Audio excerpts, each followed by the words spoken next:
Nah, jadi kalau sebenarnya kalau kita cerita industri kayu gergajian kita sudah boleh katakan sebagian besar tutup. Karena dengan pelarangan ekspor kayu gergajian, maka banyak jumlah kayu gergajian yang berkurang. Dulu ribuan, Pak. Sekarang mungkin tinggal sedikit, masih ada, tapi nggak banyak. Industri panel kita itu didirikan sudah lebih kurang 40 tahun yang lalu. Dan kondisi mesinnya sudah tidak sesuai dengan perkembangan zaman. Ya, baik dari perubahan bahan baku, baik dari perubahan teknologi, sehingga mesin-mesin kita dalam tanda kutip sudah out of date lah, sudah kadaluarsa. Kalau ini berhasil, kenapa tidak berlanjut? Ya, justru itu. Oke lah, tadi dari sisi industri belum bisa. Ya, tapi teknologi kan bisa. Hutan alam, ya, teknologi kan bisa dikejar. Tapi hutan alam kan tetap harus dibangun. Betul. Tidak mungkin dibiarkan begitu saja. Ya. Karena hutan alam ini kan fungsinya luar biasa. Nah tadi kalau di sisi itu, nah mengapa gagal? Tidak berlanjut. Tidak berlanjut. Artinya pemerintah tidak melanjutkan. Iya, tidak berlanjut. Ya. Sebenarnya peluang untuk melanjutkan besar, Pak. Nah, sehingga kayak Amanganti, kayak Jati, itu kalau pengelolanya asosiasinya ya nggak akan bisa menggetin di sini apa ada. Saya punya pengalaman yang agak ingin Pak Nana, selain di Meranti itu tahun 97. Kami itu mengimprove Jati Pak David. Metodenya sama, karena metode pemulihan yang saya gunakan itu sebenarnya mengacu pada saat Bumi almarhumah mendatangkan Jonathan Rai tahun 70 dengan membangun kebun bede. Suara dari Rimba. Di sini, kita tak sekadar bicara tentang pohon dan satwa, tetapi juga tentang politik hijau, ekonomi karbon, konflik lahan, dan masa depan peradaban yang berpihak pada alam. Forest for Life Indonesia mempersembahkan Suara dari Rimba. Satu-satunya kanal podcast yang mengupas seputar dunia kehutanan Indonesia. Pemirsa, jumpa lagi dalam Suara dari Rimba, kanal yang khusus membicarakan hutan, kehutanan, dan kehidupan.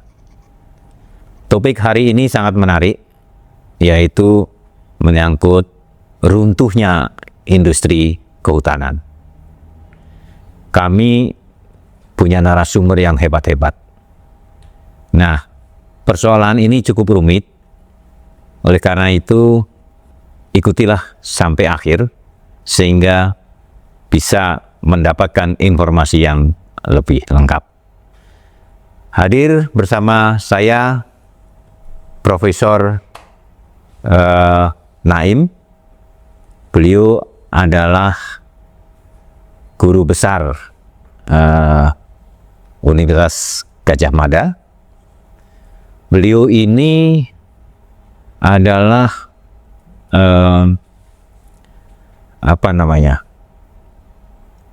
ulamanya silvikultur. Nah, ini silvikultur. Beliau adalah tokoh besar yang mewarnai silvikultur kehutanan di Indonesia.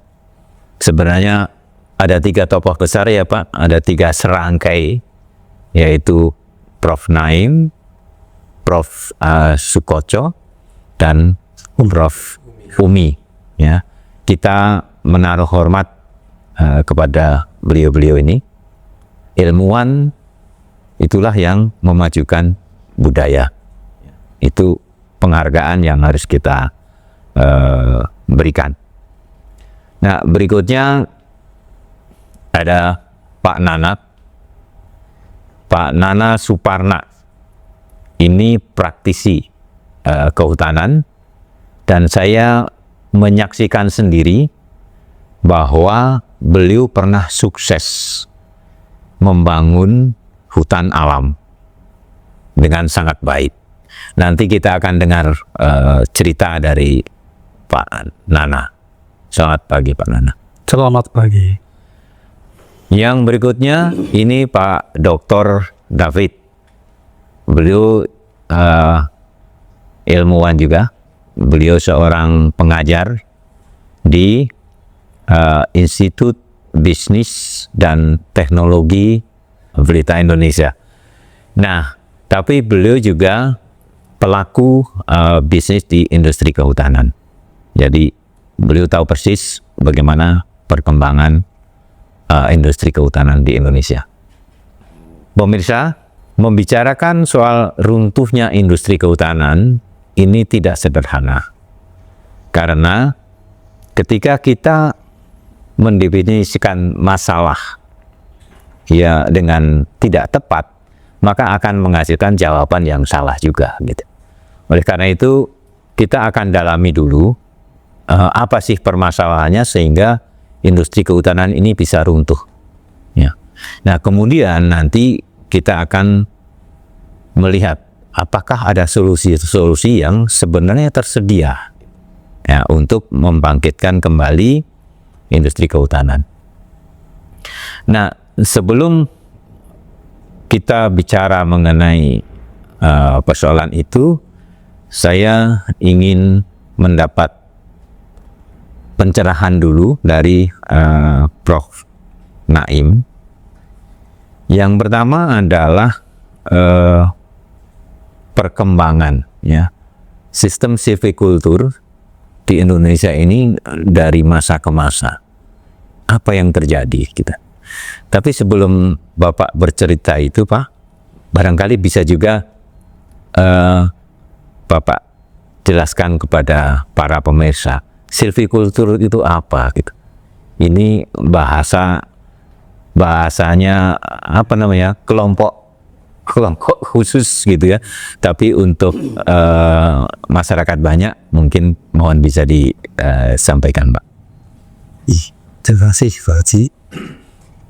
Para pemirsa yang saya hormati, Assalamualaikum warahmatullahi wabarakatuh. Waalaikumsalam warahmatullahi. Alhamdulillah pada pagi hari ini kita bisa berada dalam suatu forum yang frekuensinya sama dari para pakar yang diundang oleh penyelenggara. Dari Pak Haji tadi menanyakan silvikultur itu apa. Kalau dari kata-katanya silvi itu hutan, kultur itu adalah budaya, kultur itu adalah cara, metode. Jadi how to create the forest. Sehingga dengan silvikultur itu diharapkan kita bisa mendapatkan satu tegahan hutan yang produktif. Nah, awalnya memang hutan alam ini ya given diberikan Allah SWT. Tetapi di dalam pelaksanaannya, terutama sejak era Orde Baru yang kebetulan secara historis kekurangan dana, Bang Harto waktu itu mengundang para teknokrat untuk gimana caranya mendapatkan dana. Kemudian berkumpullah tokoh-tokoh terutama dari Barclay Group, lalu memutuskan untuk melakukan mengundang investor asing mengelola hutan alam. Nah, ilmu tentang itu sama sekali belum ada gitu. Sehingga dari supaya pengelolaannya tidak acak-acakan, lalu adalah satu aturan yang disebut dengan TPI, tebang pilih Indonesia, ya betul. Nah, di dalam tebang pilih Indonesia itu kira-kira yang ditebang itu ya rata-rata 8 sampai 10 pohon per hektarnya. Sedangkan Jadi sedikit sebenarnya Pak ya. sedikit. Iya. Tetapi sedikit ini sudah barang tentu berdampak besar. Karena apa? Karena hutan alam waktu itu didominasi oleh pohon-pohon meranti merah yang diameternya itu sangat besar, sehingga pada saat penebangan lalu penyaratan itu banyak tanaman-tanaman termasuk tumbuhan bawah yang sebenarnya mungkin ada kontennya tentang medicinal plant dan sebagainya, itu belum sempat dimanfaatkan, sudah hilang karena penyaratan. Lalu setelah TPI itu ada aturan berikutnya supaya kita yakin bahwa tidak hanya nebang tapi ada nanam. Itu ada namanya tebang pilih tanam Indonesia.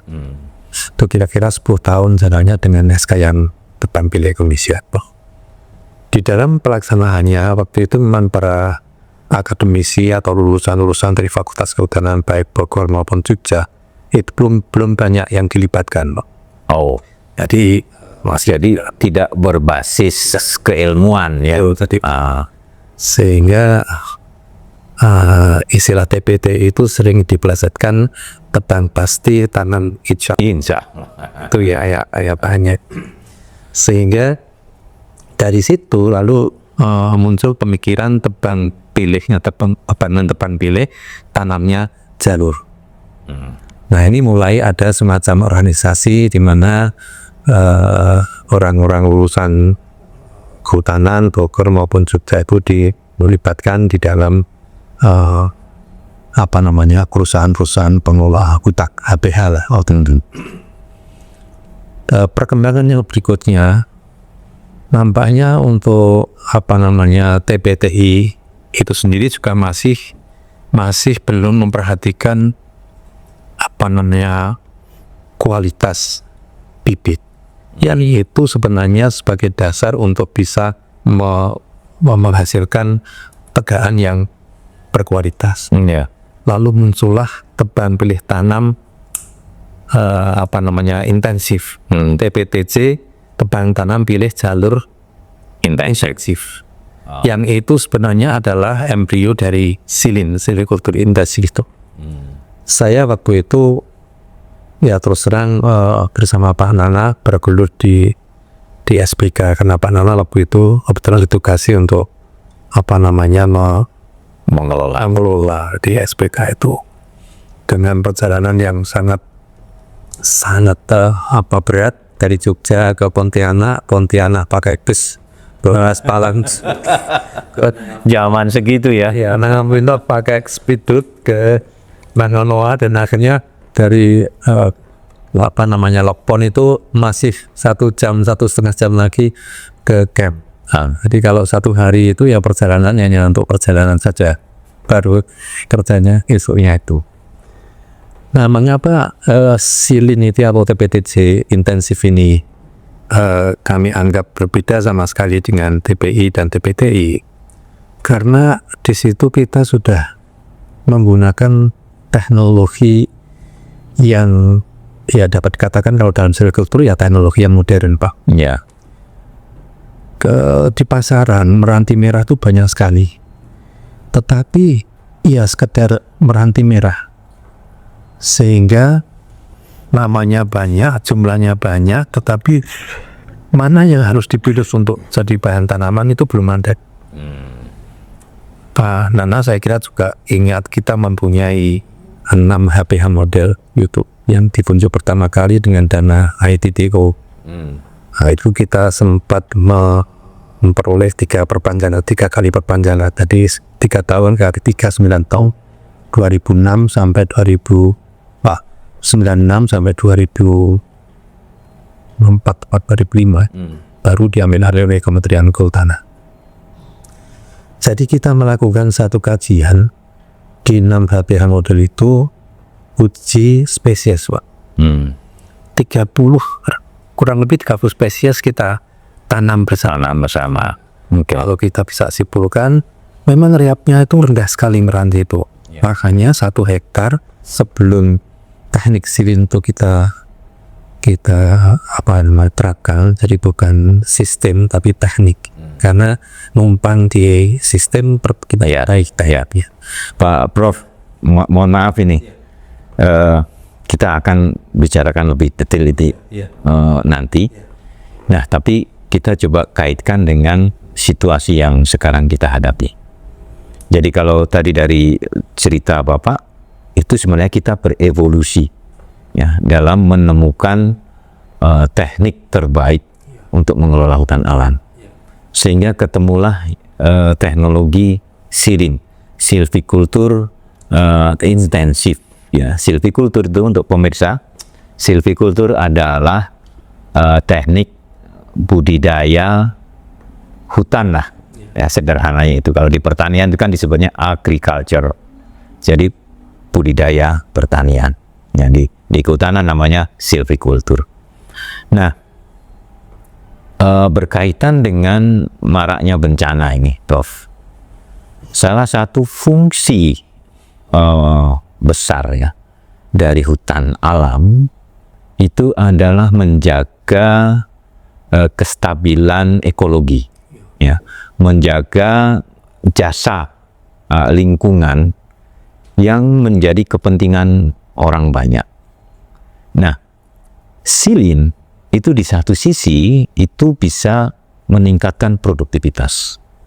Pertanyaannya adalah apakah teknologi silin ini itu juga mempertimbangkan kebutuhan untuk menjaga hutan itu tetap bisa memberikan fungsi perlindungan ekologi yang itu menjadi kebutuhan publik gitu. Iya. Mohon penjelasannya. Betul Pak Haji. Jadi kembali bahwa silin ini sebenarnya adalah satu teknologi memperbaiki hutan rusak agar supaya hutan itu kembali perspektif itu ya produktivitasnya tinggi, kualitas bodatnya bagus, sehat dan lestari. Ya. Nah di dalam aplikasinya kita itu gambarannya itu 1 hektar, misalnya 1 hektar. 1 hektar itu yang terbuka, yang sengaja dibuka, itu kira-kira hanya 15-20%. Mengapa? Karena jalur tanamnya itu lebarnya 3 meter. Dan itu harus dibuka horizontal maupun vertikal. Jadi kalau ada pohon yang memang tumbuh di dalam jalur itu atau di kanan kiri jalur yang diperkirakan akan menaungi tanamannya akan kita tanam, from the beginning harus dikebak. Ya. Hari jalur itu memang bersih 15 maksud saya 3 meter kali 15. Nah, di dalam 1 hektar maka 15% yang dibuka. Oke. Yang Sisanya masih ada didominasi oleh masih hutan sekunder. Ya. Oke. Ya. Jadi pemirsa, sistem silvikultur silin ya itu membuka hutannya itu hanya 15%. Ya, jadi sangat sedikit, tidak terlalu banyak. Dan mengapa harus dibuka?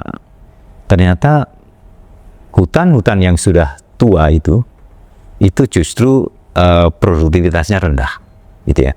Tapi begitu dibuka, maka biodiversity itu juga berkembang. Jadi ada keunggulan yang dimiliki oleh silin, opsi teknologi yang bisa diadopsi. Nah, Pak Nana, ini teknologi ini pasti perlu dukungan dari pemerintah ya. Dari pengalaman menerapkan ya di berapa 6 APH tadi gitu. Ini pasti ada kebutuhan finansial yang berbeda. Nah, mengapa silin ini tidak bisa atau tidak diterapkan secara penuh oleh pemerintah gitu ya?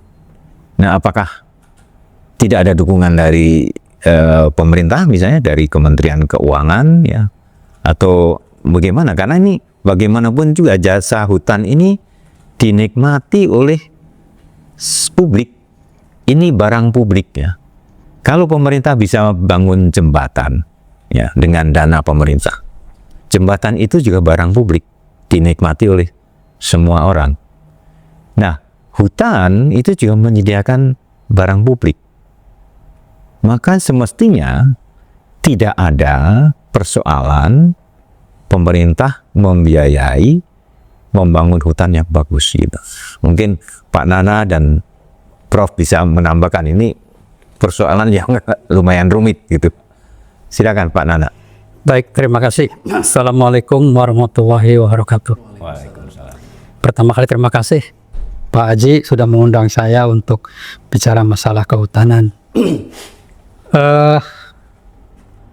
Sebelum menjawab pertanyaan Pak Haji, saya mohon izin untuk menjelaskan terlebih dahulu mengenai hutan alam ya. Ya. Supaya karena pemirsa kita ini saya yakin mungkin sebagian besar juga bukan orang-orang kehutanan ya. Belum. Sehingga kalau saya langsung ke pertanyaan itu barangkali kurang nyambung. Saya ingin jelaskan dulu mengenai hutan alam. Ya. Kita jangan membayangkan hutan alam itu seperti kebun karet, kebun sawit. Enggak, beda ya. Jadi kalau kita masuk ke hutan alam, itu di situ itu ada berbagai macam jenis pohon. Mungkin jumlahnya bisa ratusan ada jenisnya. Ukurannya mulai dari yang paling kecil, namanya 3 semai, Baru-baru. sampai yang paling besar. Ya. Ya, pohon yang 20 ke atas namanya pohon. 20 diameter 20 cm ke atas itu pohon. Itu dalam 1 hektar itu bisa ribuan.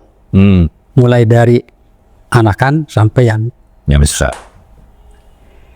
dulu pernah ada isu HPH itu menjadi penyebab penggundulan hutan. Saya masih ingat waktu zaman reformasi itu. Ya. HPH itu betul-betul digebugin itu. Habis benar. Ya, ya.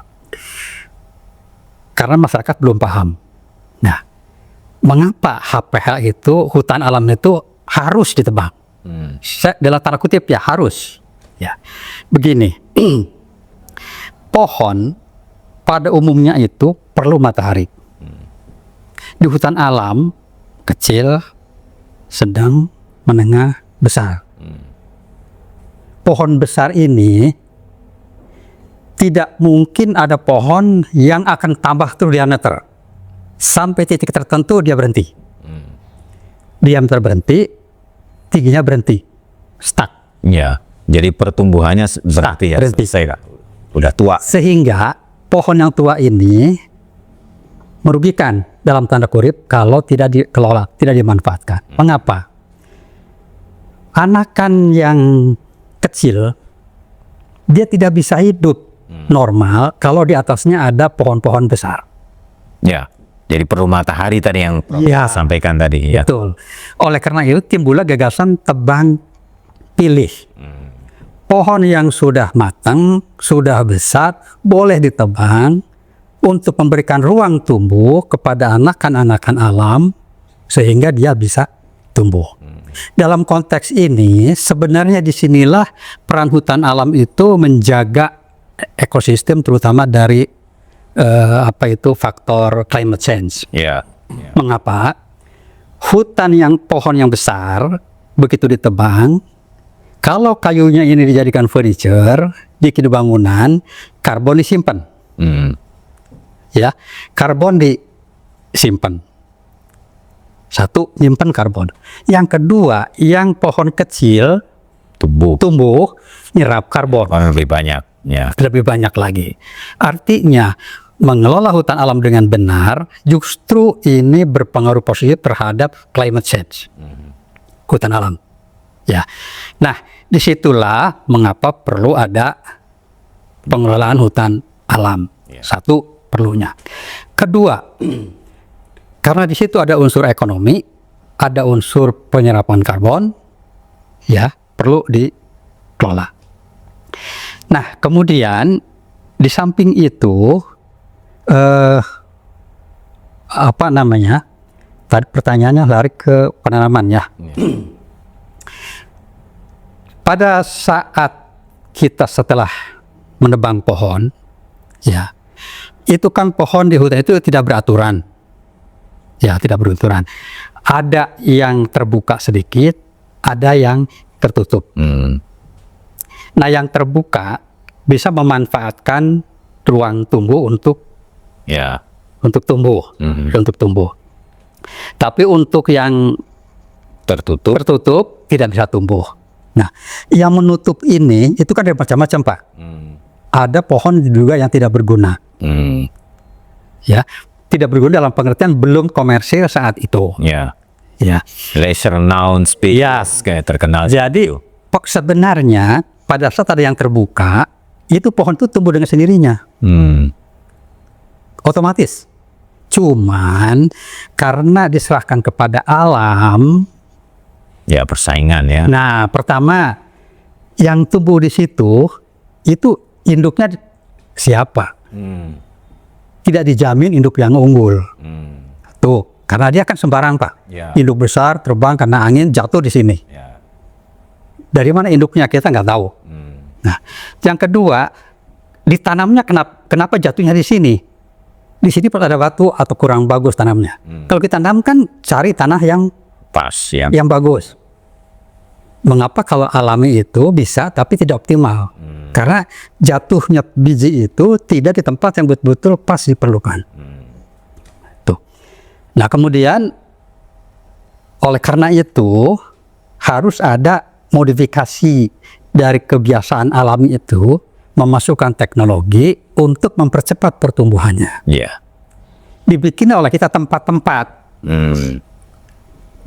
Untuk tumbuh itu ya. tumbuh. Bagaimana bukanya? Jangan terlalu besar. Kalau terlalu besar nanti merusak. Bikinlah kita 3 meter, ya, jalur 3 meter, nanti 10 meter kemudian baru bikin jalur lagi. Begitu. Sehingga tumbuhannya hanya 15%. Disitulah kita buka. Untuk apa membuka? Pertama, membuka ruang tumbuh sehingga anakan yang kita tanam di situ itu tumbuh dengan baik. Nih. Bagaimana, dari mana bijinya itu? Kita cari bibit unggul. Kita kumpulkan di persamaian, setelah ditanam baru ke situ. Ya. Kita jaga. Nah, itu pun kita jaga jangan sampai nanti belum saatnya dapat matahari langsung tertutup oleh gulma yang lain. Kita rawat sehingga suatu saat sudah bebas berdirinya, boleh kita tinggal. Jadi disitulah intensif tadi Pak ya. Ya, Jadi setiap petak itu ya, ada yang ngurus betul, kan, sehingga memaksimalkan betul. pertumbuhan gitu ya. Ya, Dulu pernah Pak Dirjen LPS Pak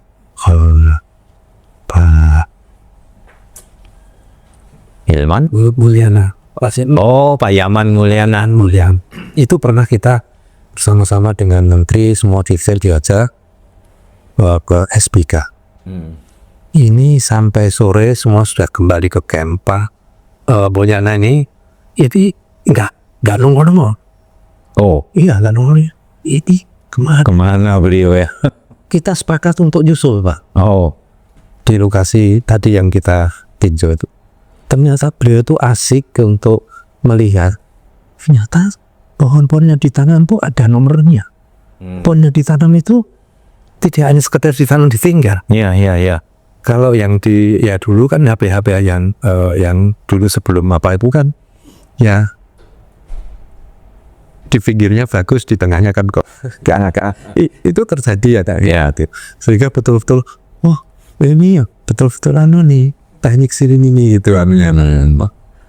Kemudian jadi beliau yakin ya. ya Beliau yakin, oh ini teknologi ini memang betul-betul bisa diterapkan dan berhasil. ya, tadi saya belum menjawab pertanyaan Pak Agus nih sebenarnya Iya iya. mengenai biaya tadi. Dukungan finansial dari pemerintah ini. Mengapa tidak berhasil?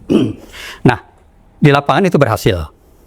Berhasil artinya kita bisa membangun hutan tanaman meranti ya dengan riap tumbuh yang cukup bagus. Ya. Kalau hutan alam itu mungkin kurang lebih setengah aja per meter kubik per hektar, tapi kalau ini bisa di atas 1, malah ada yang 2. Jadi berlipat ganda. Iya. Ya, produktivitasnya berlipat ganda Per tahun tinggi ya. Lihatnya bisa 3-4 kali lipat dari hutan alam. Itu berhasil. Kalau bisa, saya tidak bawa contoh-contohnya, tapi Pak Naim sudah lihat, ya itu udah berhasil. Masalahnya ada 2. Pertama, itu ternyata setelah saat kita tebang, ya, itu kualitas kayunya, berat jenisnya lebih rendah daripada hutan alam untuk diameter yang sama. Jadi kalau hutan alam diameter yang sama, diameter 50, mungkin itu umurnya sudah nggak tahu berapa puluh tahun. Ya. Tapi yang kita bangun ini kan cepat. Ya, diameternya sama tapi umurnya muda. Ya. Sehingga kualitas kayunya itu beda dengan yang diameter yang sama untuk hutan alam. Ya. Ini satu tantangannya.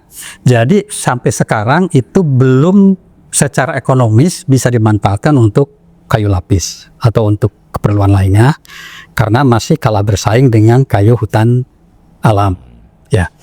Yang tua. Nah, ini tantangan dari pihak industri bagaimana kita belum bisa meneruskan membangun ini, bukan membangun ya, memanfaatkannya karena ada persoalan teknologi yang belum bisa mengimbangi kelemahan dari tanaman yang umurnya pendek tapi diameternya besar. Itu satu. Kemudian yang kedua, permasalahan kedua adalah kalau ini berhasil, kenapa tidak berlanjut? Ya, justru itu. Oke lah, tadi dari sisi industri belum bisa. Ya, tapi teknologi kan bisa. Hutan alam ya, teknologi kan bisa dikejar. Tapi hutan alam kan tetap harus dibangun. Betul. Tidak mungkin dibiarkan begitu saja. Ya. Karena hutan alam ini kan fungsinya luar biasa. Nah tadi kalau di sisi itu, nah mengapa gagal? Tidak berlanjut. Tidak berlanjut. Artinya pemerintah tidak melanjutkan. Iya, tidak berlanjut. Ya. Sebenarnya peluang untuk melanjutkan besar, Pak. Peluangnya besar. Dulu para pendiri rimbawan kehutanan ini kan ada punya gagasan dana jaminan Reforestasi. Ya. Mereka itu sudah berpikir ke depan, Pak. Jangan harap membangun hutan alam tanpa menyisihkan uang di depan. Betul. Karena membangun hutan alam itu panjang. Betul. Kalau menggunakan dana dari bank, uang sendiri, gak ada yang mau. 25 tahun, Pak. Bagus, sawit, kebun, 5-6 tahun sudah bisa menghasilkan nih. Ya. Mana orang untuk 25 tahun? Oleh karena itu mereka itu punya inisiatif, hey, kamu sisihkan uang di muka ya. Setiap tebang kayu, Ya. you sediakan dana jaminan reforestasi. Ya. Itu pertama kali pastilah $2 kalau tidak salah pertama kali per meter kubik. Dana itu digunakan adalah untuk pada saat kita sudah waktunya untuk merehabilitasi atau meningkatkan tanaman di hutan alam, gunakan dana ini. Dana itu harusnya dipakai. Harusnya dipakai. Itu tabungan kan? Itu tabungan. Itu masalahnya, Pak. Tapi pertanyaannya, dana itu tidak dipakai untuk membangun hutan alam. Oke. Saya tidak tahu dananya kemana. Sampai sekarang itu terus dipungut terus. Sekarang berapa? 10-14, Pak. 10-14 dolar per meter kubik. Wow. Nah kalau gitu, Itu tidak dikembalikan ya. Itu ke hutan alam. sekarang kan yang nyimpen uang itu di Kementerian Keuangan ya, Pak ya. Kalau nggak salah ya. Jadi ada persoalan di sini. Ini sebenarnya sudah menabung, sudah dicadangkan Ya. untuk nanam kembali, Tapi tapi tidak dipakai. tidak kembali. Ya. Itu persoalan besar itu, Pak. Kita nggak bisa diskusikan di sini. Ya. Diskusi tersendiri. Diskusi tersendiri itu karena. Nah, tapi ada menarik, Pak Nana, bahwa HPH itu dari dulu itu dikebukin, gitu ya. Nah, saya tahu karena hutan itu sebenarnya sumber konflik. Ya. Ya, banyak orang yang berkepentingan terhadap hutan. Jadi bisa saja itu adalah upaya disinformasi, gitu ya. Kenapa?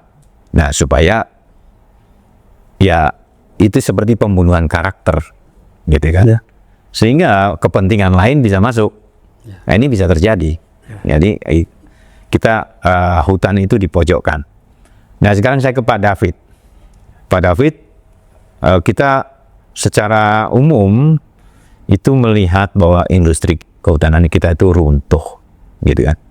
Sehingga ada yang bahkan mempopulerkan dulu, Pak, bahwa kehutanan itu adalah sunset industry, gitu kan. Industri yang sudah maghrib, gitu ya, sudah waktunya bubar, gitu. Tahun 2000-an tuh. Iya. Tahun 2000. Nah, ini kan bisa saja. Ini adalah bagian dari disinformasi tadi, gitu ya. Karena ada kepentingan-kepentingan lain. Nah, Pak David, kalau saya melihat kita punya data ya, misalnya ya. Kita data nanti di gambar 1 nanti bisa ditampilkan. Itu bahwa sebenarnya ekspor kayu. Nah, ekspor kayu ini timber. Timber. Dunia itu juga masih besar loh Pak. Yang Kanada misalnya itu di atas 30 miliar dolar. Nah, yang kedua Jerman, ya Jerman itu juga sangat besar. Nah Indonesia memang sejak tahun 2000-an ya itu kan melarang ekspor loh. Sehingga pertanyaan saya ke Pak David ini, pertama itu apa benar industri kehutanan itu adalah sunset industries, sementara pasar internasional begitu besar? Ya, terima kasih Pak Haji. Selamat pagi dan salam sejahtera bagi kita semua. Jadi saya kira kalau berbicara sunset industry, kita harus melihat dulu ke belakang. Kalau kita melihat kondisi Indonesia secara komparatif, kita punya keunggulan komparatif atau comparative advantage. Harusnya dalam bisnis kehutanan dan perkayuan, Indonesia harus menjadi the winner, harus menjadi pemenang dalam Alam kita sendiri sudah ya, sangat mendukung gitu ya. Itu tadi kita katakan, misalnya kita curah hujan cukup, ya matahari setiap hari kita bisa lihat, sehingga pohon setiap hari bisa bertumbuh. Jadi rasanya nggak mungkin kita di hulu itu akan kalah bersaing kalau kita berada pada track yang tepat. Kalau di Finland kita bandingkan, itu pertumbuhan pohonnya itu kan kecil sekali. Ya, saya di plantation forest hanya 4 kubik per hektar per tahun. Kalau kita masyarakat yang dalam tanda kutip tidak mengenal teknologi, tanam sengon sudah bisa mendapat 30 meter kubik. Kita punya modal yang begitu unggul, tetapi masuk kepada gelanggang internasional. Jadi 8 kali lipat gitu ya. Kira-kira begitu. Karena mereka 4 musim kan. Iya, iya. Jadi kalau kita kebetulan istilahnya kita berbicara kita punya kelebihan, kenapa industri kita kok collab? Ya kan? Kan itu menjadi satu tanda tanya. Betul. Padahal kita punya keunggulan komparatif. Tapi masuk kepada keunggulan kompetitif atau competitive advantage, kita gagal. Nah, kita lihat gagalnya gimana. Kalau berbicara masalah sunset industry, itu seperti orang menyampaikan sesuatu yang tidak benar. Setelah puluhan kali disampaikan dan ratusan kali disampaikan, menjadi masuk di benak kita seolah-olah kita anggap itu benar. Benar. Padahal kita lupa, kita punya potensi yang besar untuk berkembang. Hari ini kita menjadi the loser. Jadi kalau kita melihat dari kondisi itu, kita akan lihat dari hulu sampai ke hilir. Persoalannya, kalau kita lihat dari sisi pemerintah, kebijakan, ada berbagai kebijakan yang menurunkan daya saing kita. Dari hulu sampai hilir. Ya, sebelum masuk ke sana Pak David. Jadi memang berarti betul yang saya katakan bahwa disinformasi terhadap kehutanan itu terjadi, dan itu pasti ada yang punya skenario ya. Itu mungkin bisa dalam negeri, bisa juga karena persaingan di luar negeri. Karena produktivitas kayu kita yang 8 kali lipat ya daripada negara lain, itu kan sangat menakutkan itu. Ya, sehingga dihembuskanlah ya bahwa pengelolaan hutan Indonesia merusak hutan ya. Kemudian sunset industry. Nah, jadi itu post truth itu untuk kehutanan itu sebenarnya sudah dilakukan sejak 25 tahun yang lalu gitu ya. Nah, kembali Pak, saya justru mendapatkan data ini salah satu research ya, itu yang dilakukan secara lembaga internasional Pak. Itu justru pasar ya. Nanti gambarnya bisa dilihat ya, tabelnya grafiknya. Pasar internasional untuk produk kayu itu melejit loh Pak. Dari tahun ke tahun naik. Ini kalau saya baca angkanya ya, misalnya tahun 2024 itu 835 miliar dolar. Kan besar itu Pak. Ya. Kemudian diproyeksikan pada tahun 2029 itu menjadi 1.160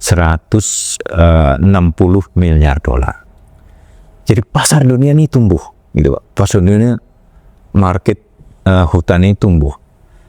Jadi saya semakin yakin bahwa isu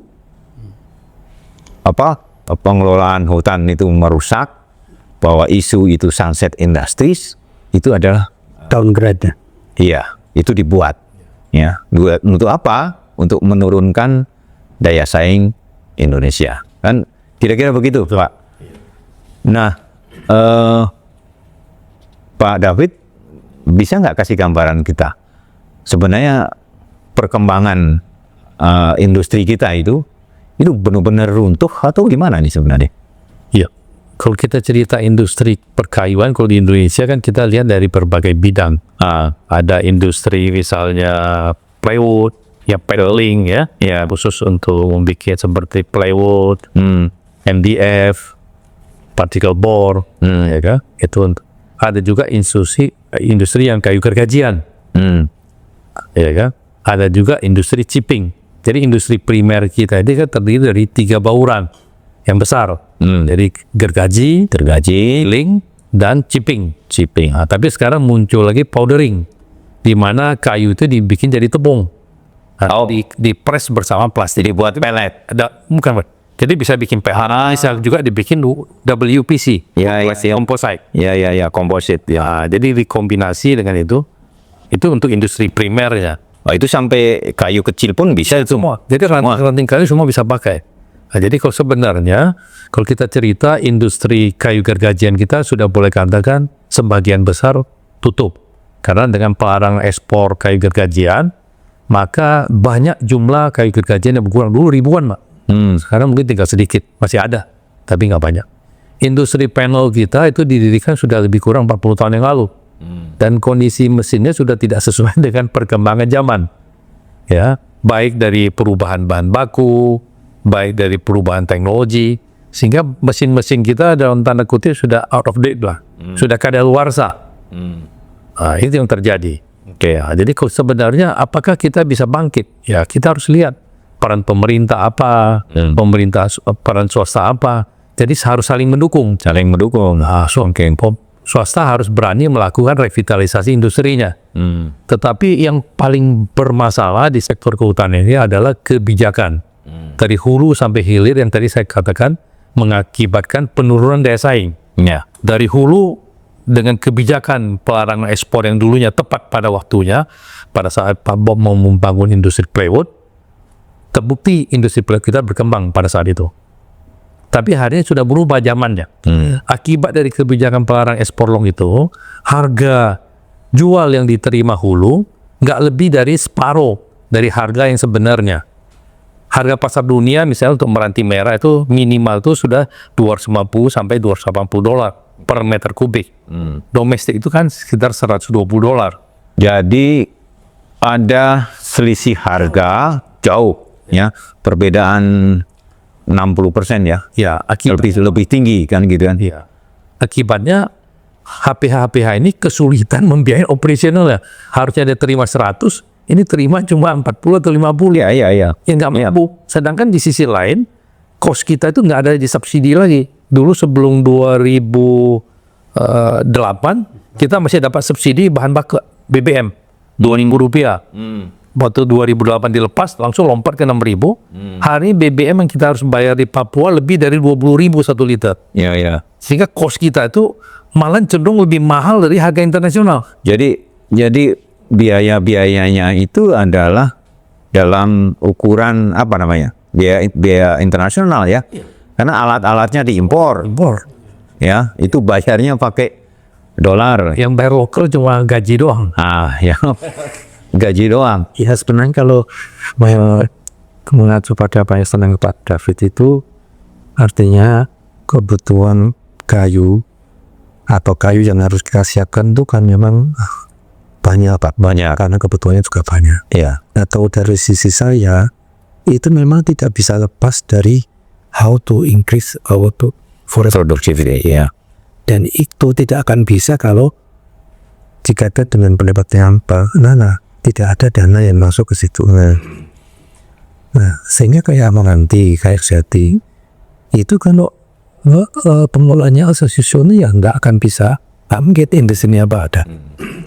Saya punya pengalaman yang agak ingin Pak Nana, selain di Meranti itu tahun 97, kami itu mengimprove Jati Pak David.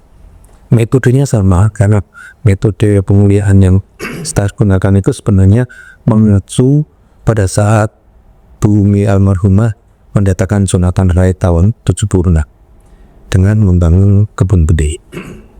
Lakukan uji-uji genetik, memilih pohon yang terseleksi lalu dikembangkan. Jati yang kita tanam, kita riset tahun 97 itu sekarang sudah di perhutani sekitar 300.000 hektar di Jawa itu.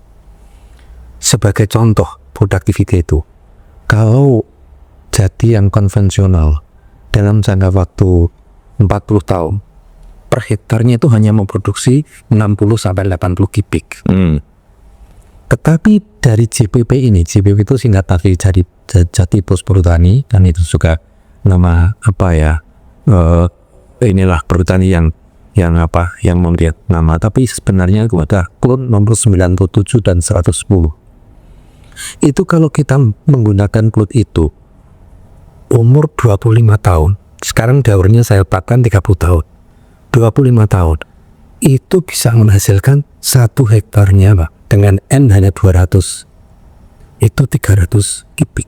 Berapa kali lipat itu? Yang 4 bisa 4 kali lipat. 4 kali lipat kan? Tidak hanya sekedar produktivitasnya, tapi juga kualitas produknya. Karena itu kita model jarak awalnya itu 3x3 Pak, mengacu pada jarak tanam perhutani awal. Kemudian 5 tahun pertama kita jalani 50%. Itu tanpa melihat fenotipiknya bagus apa enggak, ya kita tinggal hantam aja 50%, kita kurang. 10 tahun itu kita sudah mulai milih. Kita jarai 25% dari yang tertinggal itu, tapi dipilih yang jelek-jelek. Sambil diatur jarak tanamnya supaya agak leluasa sinar matahari masuk. 15 tahun saya tinggal nari ke Pak Nana, Pak David. Oh, N berapa Pak? Itu. Nah, N-nya itu bisa 150, bisa 200 Pak. Nah, itu hasilnya. Saya bayangkan nanti kalau perhutani at least tahun, ya paling lambat 25 tahun ke depan itu supaya panen Pak. Oke. Karena 300-400 kubik. Bayangkan kalau 1 hektar itu 200 pohon, diameter 50 itu pada meranti kan 2,5 kubik kubikasinya. Pada jati kira-kira ya antara 1,5 sampai 2. Nah kalau 2 kubik kan 400 kubik Pak, itu hektarnya. 1 hektar 400 kubik. Wow. Kalau itu bisa menempati posisi yang sekarang meranti agak sulit mendapatkan kayu yang besar. Kemarin kan kita mungkin Pak David ikut barangkali ikut lewat Zoom barangkali ya. Saya datang di kantor PAI itu rapat yang itu ada informasi dari Sekjen PAI Pak Korwati. Sekarang lagi ada good news, tapi juga sekaligus bad news katanya. Good newsnya apa? Pemerintah sedang mulai akan membuka ekspor loh. Tapi bad newsnya itu kita sudah tidak punya kayu yang bisa diteban loh untuk merati. Ini kan sekali ya, menjadikan sekali. Sehingga kalau ini bisa, maka Pelumpang Jati itu bisa masuk ke situ. Dengan catatan memang ya nggak bisa kalau nggak ada yang menghubungkan. Artinya tadinya dengan saya Pak Nana ke posnya Pak David kan mesti harus ada komunikasi apa yang dibutuhkan dan bagaimana bentuk format kayu yang dibutuhkan dan sebagainya. Oke. Artinya saya begini, konkretnya itu produktivitas itu bisa mencapai volume yang sama dengan luasan yang lebih kecil. Iya, itu efisiensi. Ya. Sehingga itu kalau dikaitkan dengan apa yang ditanyakan Pak Haji tadi, kaitannya dengan dampaknya terhadap masyarakat, itu kan bisa macam-macam. Bisa di yang kelebihan areal itu kalau kita ingin volumenya tetap. Tapi kalau volumenya ingin kita genjot ya nggak apa-apa, luasannya tetap, tapi volumenya yang toh akhirnya masyarakat juga bisa dilibatkan di dalam meng-create funding untuk saya tahu ya. Sebentar Pak David. Ya. Saya ambil ini poin dari Prof itu pada intinya bahwa teknologi ya untuk meningkatkan produktivitas itu kita punya punya, tinggal pemerintah mau mendorong ini mau dipakai apa tidak gitu kan ya. Karena memang semua Pak Nana bilang itu dari mulai bibit gitu ya. Karena jangka waktu yang panjang itu kalau kita memakai bibit yang salah, itu setelah sekian tahun baru kita tahu itu kerugiannya. Jadi dari satu sisi ini Pak David Ya.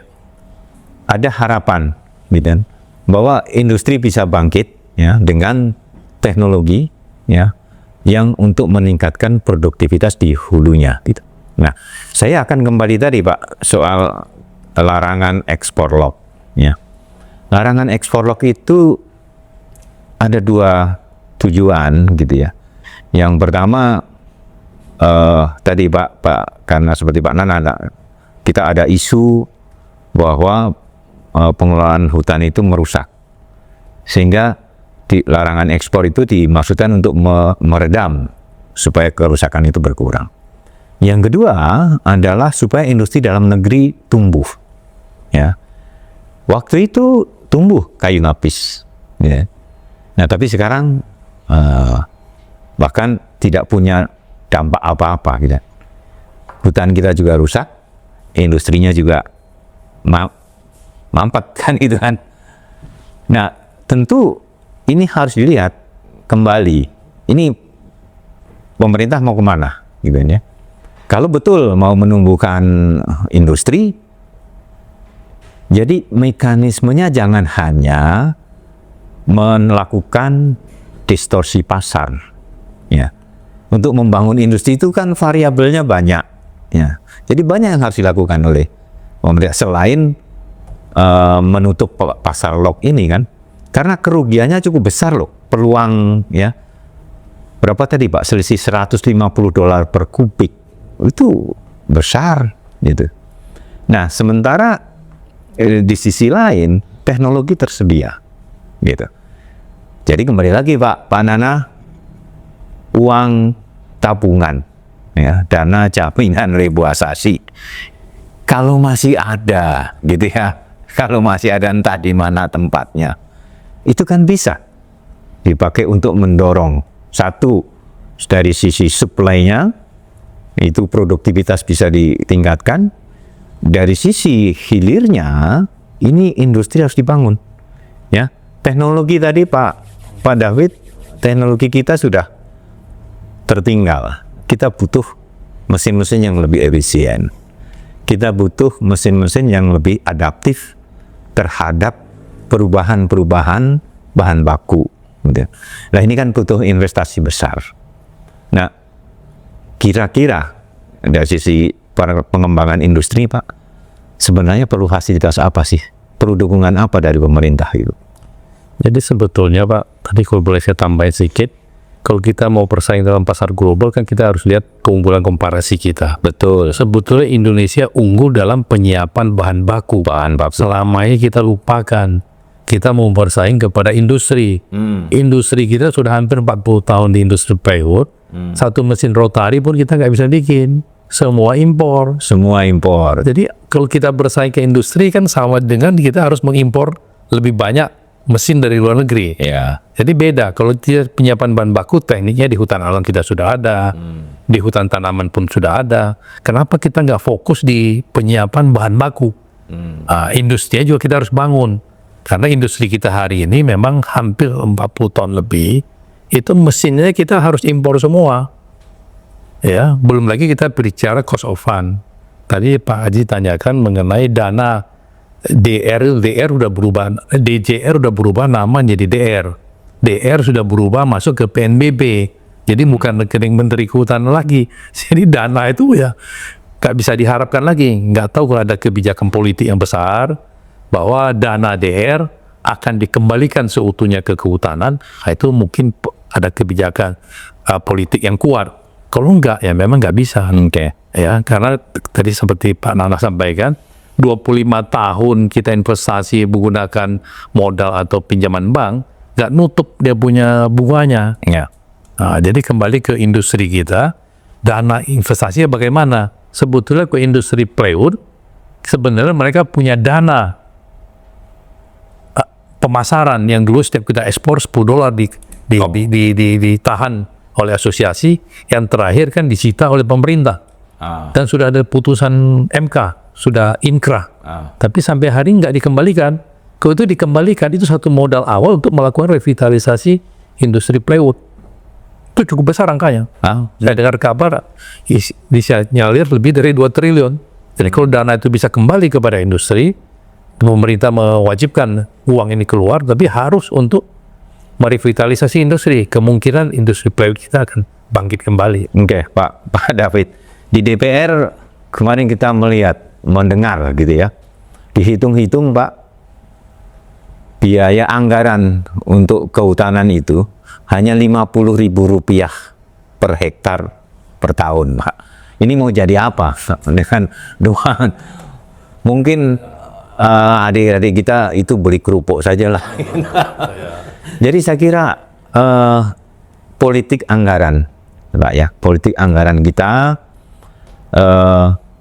mudah-mudahan wakil-wakil rakyat kita bisa memahami ini, bahwa ada dana loh yang bisa digunakan kembali untuk membangun hutan, dan itu dana itu berasal dari hutan itu sendiri gitu kan. Jadi kalau dikembalikan tidak jadi persoalan gitu. Kan beda dengan yang membangun jalan raya Pak ya, bangun jembatan, itu uangnya kan bukan dari jalan itu gitu.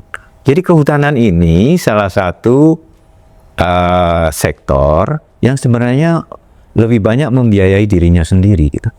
Nah, tetapi ya tadi Pak, harapan kita bahwa dana-dana itu bisa dikembalikan.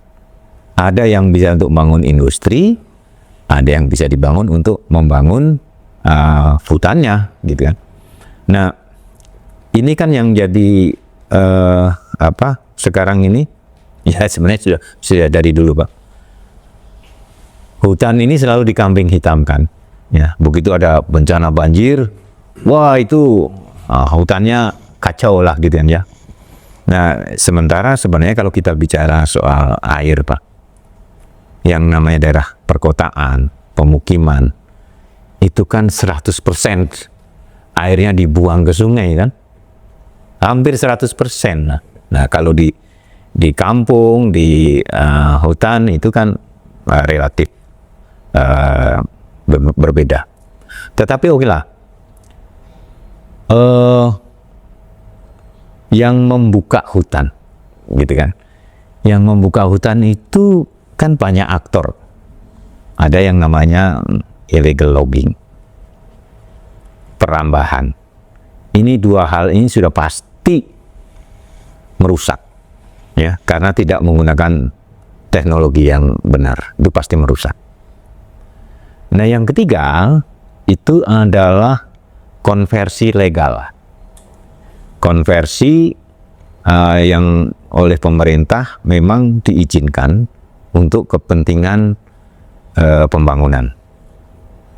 Nah, yang keempat adalah produksi dari perusahaan-perusahaan kehutanan yang legal, HTI maupun dulu namanya HPH, kemudian berubah nama, sekarang jadi apa Pak? PBBH. Ada 4. Inilah sumber-sumber kayu gitu ya, yang ada di Indonesia. Nah, yang ilegal ini itu pasti, ini sudah kita pastikan, dia akan merusak pasar, ya, pasti itu. Nah, kemudian yang konversi legal itu kan biaya produksinya juga rendah, sehingga tadi selain persoalan larangan ekspor, ya, yang biayanya tidak tercover, industri atau perusahaan-perusahaan legal ini juga tertekan oleh peredaran kayu ilegal maupun peredaran hasil konversi yang pasti biayanya murah, gitu kan. Nah, ini distorsi pasar ini kan merusak, ya. Kalau dalam industri garmen kita Menteri Keuangan bisa mengambil tindakan tegas, ya.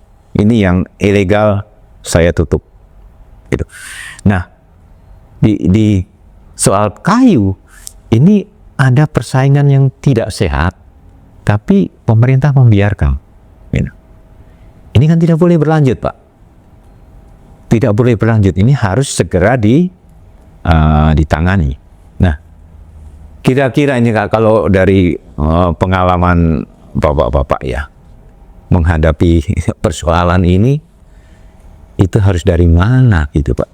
Mungkin Prof barangkali dari akademisi lebih bebas ini untuk berekspresi. Iya, iya Pak Haji. Saya dalam hal ini tuh selalu berpikir tadi produktivitas itu kunci. Nah, sering saya kalau kuliah itu saya sampaikan kita menggunakan filosofi dodo mentok, Pak David. Ayam itu bisa kita panen dagingnya tuh hanya di bagian dada dan paha.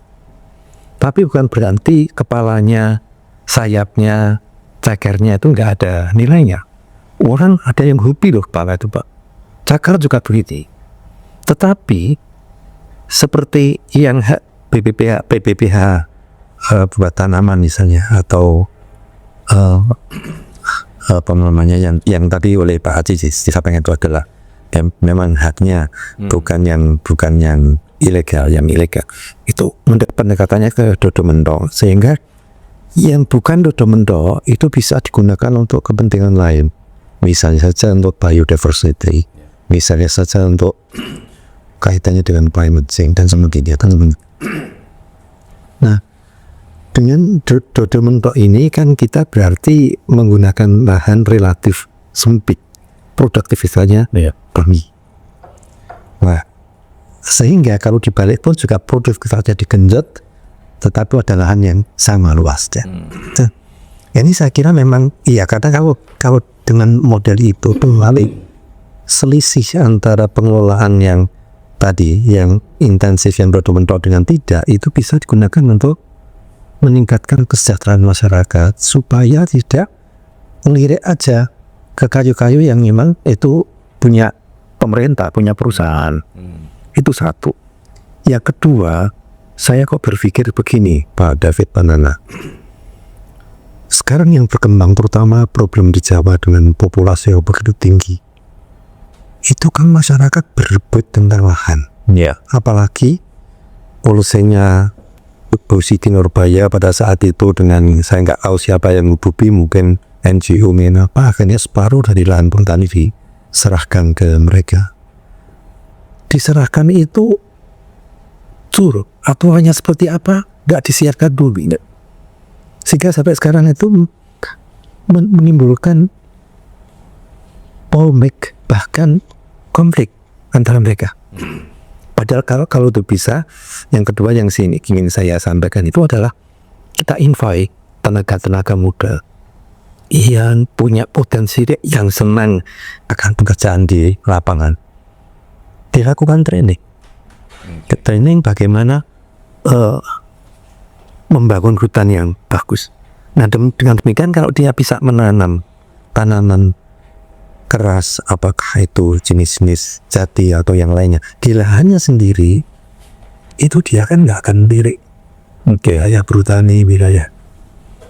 Ya, ini satu isu baru nih, Prof. Jadi saya punya kesimpulan ini, Pak, bahwa runtuhnya industri kehutanan itu ada faktor internal, ada faktor eksternal, gitu ya. Nah, faktor-faktor internal itu sebenarnya bisa diatasi tadi dengan peningkatan produktivitas, ya, melalui teknologi, ya, melalui apa yang Prof ini yang ahli pemeliharaan pohon itu yang bisa meningkatkan produktivitas sampai berkali-kali lipat. Itu kan potensi-potensi solusi, gitu ya. Tetapi faktor-faktor eksternalnya mulai dari kebijakan pemerintah, ya.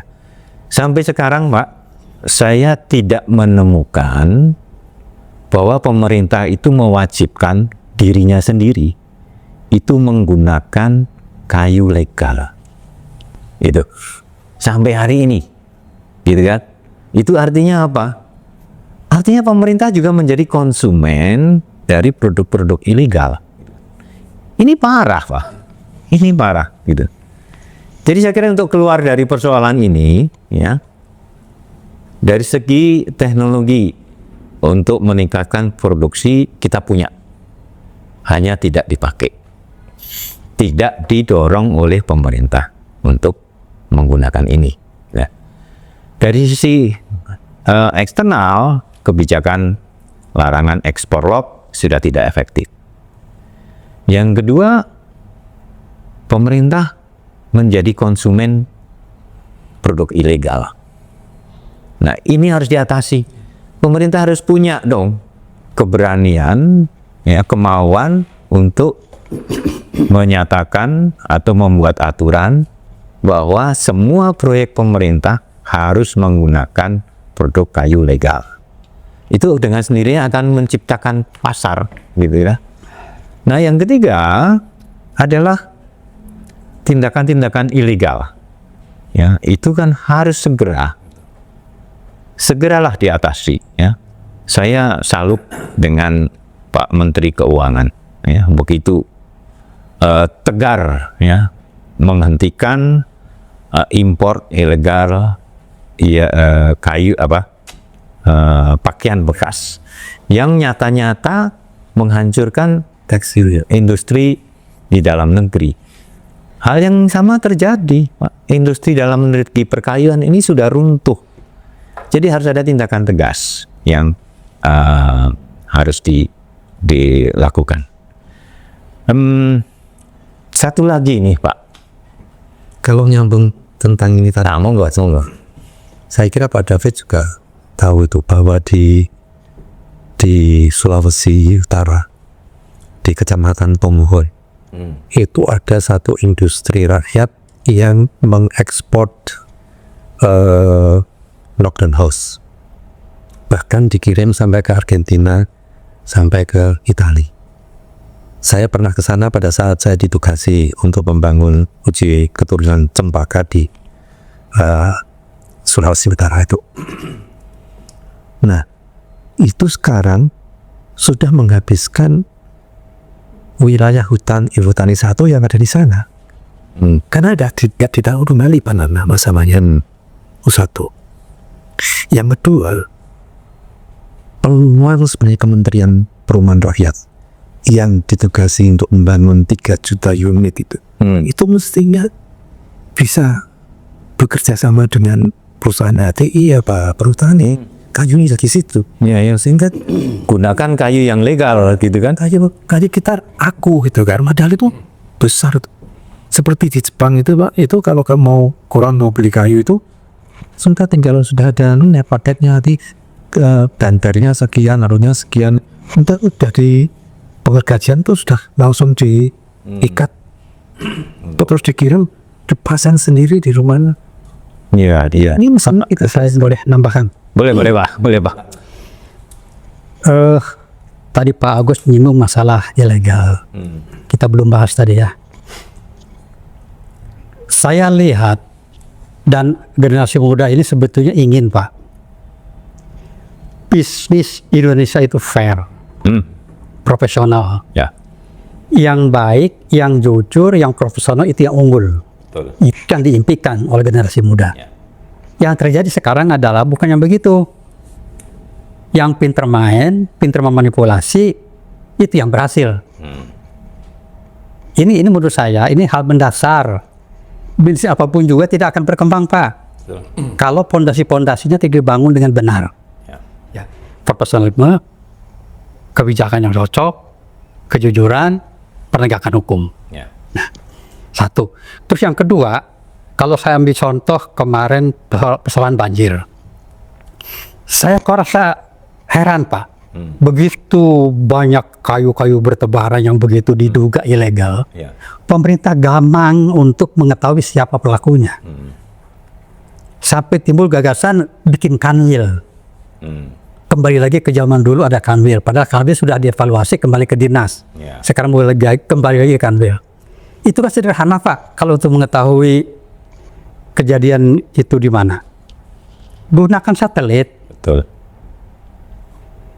Pemerintah punya data, pada izin di mana, masyarakat punya izin di mana, plotkan di peta. Ini yang resmi. Ya. Lihat kejadian dari udara yang terbuka di mana. Apakah kejadiannya di sini atau di sini? Ya. Jadi kalau kejadian di lokasi Fadapin misalnya, ternyata hancur-hancuran, padahal apa yang tidak boleh hancur sebenarnya, berarti Fadapin tanggung jawab. Jelas Pak. Ya. Petanya ada, satelit ada. Tidak perlu dengan Kanwil itu, bikin Kanwil itu nggak tahu berapa tahun lagi. Masalahnya sudah kemana. Ya, ya. Jadi maksud saya, gunakan teknologi yang baru, sederhana, efektif, dan cepat selesai. Betul. Jadi Pak Nana, jadi kegamangan itu, ya, mungkin juga bisa dikaitkan dengan mengapa tidak pemerintah tidak membuat aturan, ya, yang mewajibkan proyek-proyek pemerintah menggunakan kayu legal. Mungkin ada teka-teki di situ yang kita belum bisa jawab, gitu. Ya, mungkin masyarakat lebih tahu. Nah, nanti kita diskusikan lebih lanjut. Ya itu kalau menurut saya, kita lebih senang bermain ilegal daripada yang resmi. Itu kuncinya Pak. Kejujuran, manipulasi, yang begitu jangan dimain Pak. Iya. Kita harus merubah itu dulu. Kalau tanpa itu nggak bisa. Betul. Oke. Sekarang satu hal, Pak. HTI, Pak. HTI itu sudah kalau saya pakai kata bahasa terangnya ya, itu sudah dimanjakan oleh pemerintah selama 45 tahun. Udah cukup panjang itu, Pak. Saya kira sudah cukup untuk mengatakan bahwa ini harusnya sudah cukup dewasa, ya, cukup kuat gitu. Sehingga hutan alam ini sudah waktunya untuk diperhatikan kembali, ya, karena fungsi ekologinya tadi, ya, di samping teknologi-teknologi yang sudah berkembang. Nah, terkait Prof tadi, di satu sisi ada kebijakan apa itu namanya, yang lahan perhutani diserahkan, ya. Nah, ini kan hanya berhenti di SK, Pak. Ya, tidak follow up-nya, tindak lanjutnya bagaimana, ini kan tidak jelas. Nah, saya kira ada pemikiran beliau yang saya coba terjemahkan, ya. Penggunaan bibit-bibit unggul, jati tadi misalnya, jadi tanah-tanah yang diserahkan tadi, yang dilepaskan dari perhutani itu, sebenarnya kalau pemerintah bisa menyediakan kebun bibit jati yang unggul tadi, hingga rakyat bisa memakai untuk membangun kembali, ya, area yang tadinya hutan. Nah, sekarang kan entah mau jadi apa, kita tidak tahu. Tapi dengan tawaran bibit unggul yang produktivitasnya sampai 400 meter kubik per hektar, dan itu bisa diproduksi dalam jangka waktu yang lebih singkat, itu pilihan yang mestinya dipertimbangkan. Bapak Ibu sekalian, obrolan kita masih banyak ini yang belum bisa diungkapkan, tetapi lagi-lagi Pak, waktu yang membatasi. Nah, tadi barangkali ada pesan-pesan yang mau disampaikan sebelum kita akhiri. Kita mulai dari Prof. Naim. Iya, saya kira kita harus berangkat dari produktivitas. Karena dengan lahan yang sempit, kita bisa menghasilkan volume yang cukup besar. Dan dampak dari produktivitas itu kita bisa mengupayakan lahan yang tersisa, lahan yang tersedia bisa digunakan untuk kepentingan yang lain, ya, bermanfaat untuk masyarakat luas. Yang kedua, sudah barang tentu memang melakukan pembangunan hutan itu harus memang sesuai dengan SOP-nya. Kalau kita menyimpang dari SOP, ya saya kira memang hasilnya pasti jauh dari apa yang kita harapkan. Mudah-mudahan dengan peristiwa beberapa waktu yang lalu di Sumatera, kita bisa introspeksi bagaimana kita bisa betul-betul mengelola hutan kita, terutama yang sekarang sedang mendapatkan amanah dengan Menteri. Ya, untuk beberapa. Terima kasih Pak Nana. Ya, kalau bicara kehutanan itu pasti memerlukan waktu panjang sekali. Saya hanya ingin menyampaikan poin-poin saja, Pak. Pertama, kita harus mempunyai niat kuat dulu untuk memperbaiki ketertinggalan. Jauhkan niat-niat permainan-permainan yang nggak benar. Ya, itu dulu. Profesionalisme, kejujuran, kebenaran itu yang harus mendapat prioritas. Oleh karena itu, kebijakan harus mendukung. Yang baik mendapatkan insentif, yang jelek dapat penalti. Jangan dibalik, yang jelek yang berjaya, yang baik yang mati. Jadi kebijakan harus sesuai dengan ini. Nah, yang ketiga, profesionalisme di dalam pengelolaan. Masih banyak ketertinggalan kita untuk bagaimana memperbaiki ke pengelolaan di lapangan, baik hutan alam, hutan tanaman maupun industri. Nah, kemudian yang berikutnya adalah pengawasan. Pengawasan sederhana kalau mau, Pak. Kan ini lahan bukan di dalam kamar, di luar kelihatan gampang, Pak. Kenapa tidak dilakukan dengan cara-cara yang modern, teknologi? Itu. Nah, yang terakhir adalah karena hutan alam itu merupakan fungsinya sangat prinsip, baik dari erosi, keanekaragaman hayati, dan macam-macamnya, harus mendapatkan prioritas. Pemerintah jangan melihat hutan alam ini menjadi sumber pendapatan tapi harus bagaimana hutan alam ini bisa terjaga aja udah untung. Hutan alam agar terjaga itu sudah bagus lah. Jangan pengusaha ini ditarik terus dananya padahal hutan jadi rusak. Nah, oleh karena itu uang-uang yang sudah disetorkan ke pemerintah atau yang akan disetorkan ke pemerintah yang terdiri dari dana reboisasi maupun IHH, kembalikanlah ke hutan. Dan di situ ada masyarakat juga. Hutan alam tanpa kerjasama dengan masyarakat juga tidak bisa. Masyarakat harus dilibatkan. Oleh karena itu uang-uang tadi itu juga bisa dimanfaatkan oleh masyarakat dalam rangka menjaga hutan. Itu Pak. Jadi ini semuanya harus diperhatikan. Pak David? Yes. Saya kira tadi kita bahas kan sudah banyak potensi yang dimiliki oleh negara Indonesia ini. Bagaimana menjadikan sektor kehutanan menjadi lokomotif pembangunan ekonomi yang ramah lingkungan dengan peran berbagai stakeholder. Kalau ini kita lakukan, saya kira ke depannya tidak mustahil kita akan kembali berjaya, kita akan menjadi pemain global kalau kita semuanya fokus.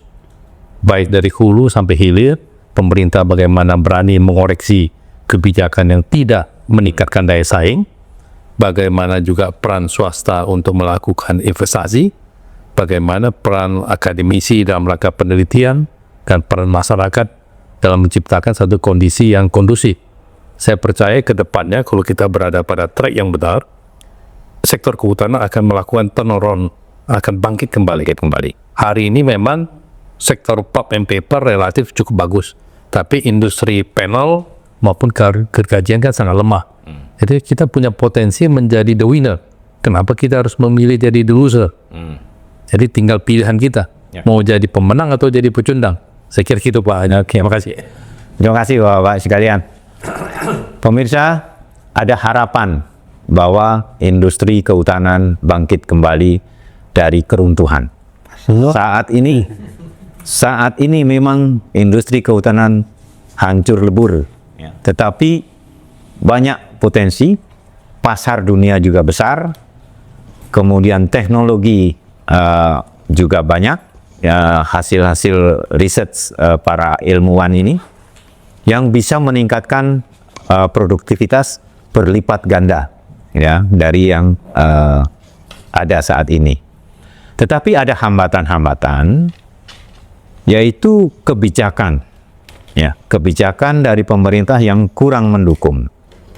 Antara lain ekspor lock, larangan ekspor lock yang sudah tidak relevan, ya, dan tidak dibarengi dengan upaya-upaya kebijakan-kebijakan yang bisa mendorong tumbuhnya industri dan tumbuhnya pasar legal di dalam negeri.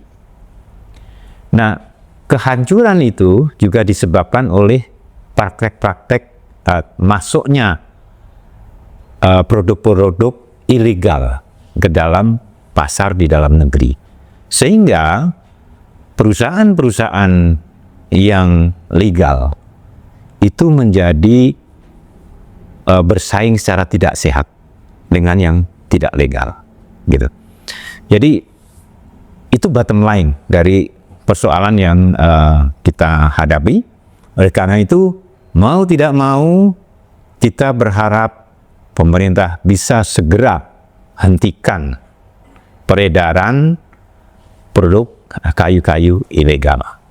Pemerintah harus tegas dalam hal ini.